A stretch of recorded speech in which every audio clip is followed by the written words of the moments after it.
সরকারি চাকরি সোনার হরিণ। অনেকে বলতেছেন যে সোনার হরিণ, আসলে সোনার হরিণটা যে ভিতরে কি আছে এটা তো বাইরে থেকে অনুভব করা যায় না। বাইরের রূপটা সবাই দেখে, ভিতরের রূপটা কেউ দেখে না, এটাই বাস্তব। ভিতরের রূপটা দেখতে হলে তো ভিতরে একটু আসতে হয়, আর যারা ভিতরে আসছে তারাই বুঝছে যে এটার ভিতরে কি আছে, কতটুকু জ্বালা, কতটুকু কষ্ট, কতটুকু ভালোবাসা, কতটুকু সুখ, কতটুকু দুঃখ, সব কিছু এটার ভিতরে আসার পরে বোঝা যায়। যেমন প্রবাসে যারা আছে, যারা বিদেশ আছে, বাংলাদেশ থেকে সবাই বলে যে রেমিটেন্স পাঠানেকা বাংলাদেশ এর মা বাপের ছায়া থাকে, বউ বাচ্চা ছায়া থাকে, যে কখন টাকা পাঠাবে, কখন তারা মার্কেটে যাবে, বাজার করবে। কিন্তু যে প্রবাসে আছে সে জানে আসলে কতটা না কষ্ট, ওখান থেকে আর টাকা ইনকাম করাটা যে কত কষ্টকর, সেটা শুধু প্রবাসী ভাইরা যারা বিদেশ থাকে ওরা একমাত্র বুঝতে পারে। তো আমার কিছু বন্ধুবান্ধব আছে, ওদের সাথে আমি মাঝে মাঝে কথা বলি। তো আমি মনে করি যে আমারটা মনে হয় যে আমি মনে খুব কষ্টে আছি, ওরা মনে খুব সুখে আছে। তো ওদের সাথে তখন কথা বললার পরে বোঝা যায় যে আসলে কেউ সুখে নেই। নদীর এপার থেকে যতই ওপারে দেখা যায় যে সুখ শান্তি, আসলে ওপারে অতটাই সুখ নাই, সব সমান।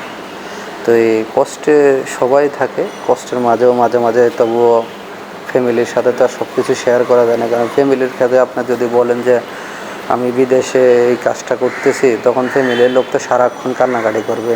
এই জন্য বিদেশে যারা আছে এরা কষ্ট করে নিজের কষ্টটারে বুকের ভিতর চাপা দিয়া তাও ফ্যামিলির সুখে রাখার চেষ্টা করে।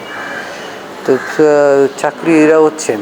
চাকরিজীবীরা হচ্ছেন যারা বিশেষ করে দূরে থাকে, বাড়িতে যারা থাকে বেশ করে প্রাইমারি স্কুল বা সিভিল চাকরি করে যারা, তারা তো বাড়িতে থাকে, বউ বাচ্চার সাথে থাকে, ফ্যামিলির সাথে থাকে, তাদের তো অনেক কিছু ওরা চোখেই দেখে। আর যারা আমরা দূরে আছি এরা তো আর সব কিছু দেখে না, এরা প্রবাসের মতো রয়েছেন, হয়তো 3 মাস 6 মাস পরে গেলে দেখে, তার আগে তো কেউ দেখে না। তো এদের কষ্টগুলোও এরকম। তো কষ্টগুলো সবসময় তো আর শেয়ার করা যায় না। এখন বর্তমানে যে পরিস্থিতি, অনেক কিছু মন্তব্য করে, অনেকে ফোন করে জিজ্ঞাসা করে এটা না ওটা, আসলে অনেক কিছু এটা বলার মতো না। অনেক কিছু আমাদের আসলে সাথে থাকে না এখানে। আর আপনি স্বাভাবিক, আপনি যদি একটা কোনো লোকের কাজে নেন, ওই লোকটারে তো আপনি আপনার কাজগুলোই করাবেন, তাই না? আপনি তো আর ওরে বসায় রাখবেন না। তো সেম আমরা সরকারি জব করি, সরকার যেভাবে আদেশ দেবে আমরা হয়তো ওভাবেই করতে হয়, তাছাড়া তো আর কোনো উপায় নাই।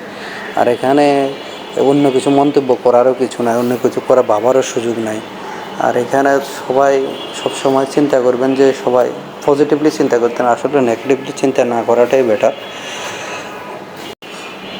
নেগেটিভ চিন্তা করলে আপনি নেগেটিভ চিন্তায় মাথার মধ্যে সবসময় কাজ করবে। এই জন্য পজিটিভলি চিন্তা করবেন সবসময়, তাহলে পজিটিভলি চিন্তা ভাবনা থাকবে। আর সবসময় আপনি দেখবেন, আপনি ভিডিও দেখেন, আপনি সবসময় যে ভিডিওগুলো দেখবেন, আপনি দেখবেন ফেসবুকে আপনার সবসময় ওই ভিডিওগুলো দেখাচ্ছে, ভালো ভিডিওগুলো চাইলে কিন্তু ভালো ভিডিওগুলো দেখাচ্ছে। তো সবসময় চিন্তা করুন মাথার মধ্যে যে ভালো চিন্তা ভাবনা করতে, তাহলে ভালো কিছু পাবেন।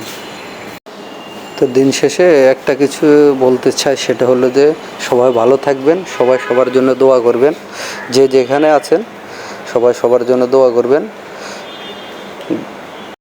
সবসময় মা বাবা, ফ্যামিলি, বউ বাচ্চা, সন্তান, এদের খোঁজখবর নেবেন, কারণ এদের ছাড়া আপনি অতটা ভালো থাকতে পারবেন না। সবাইকে নিয়ে ভালো থাকতে হবে। আল্লাহ হাফেজ।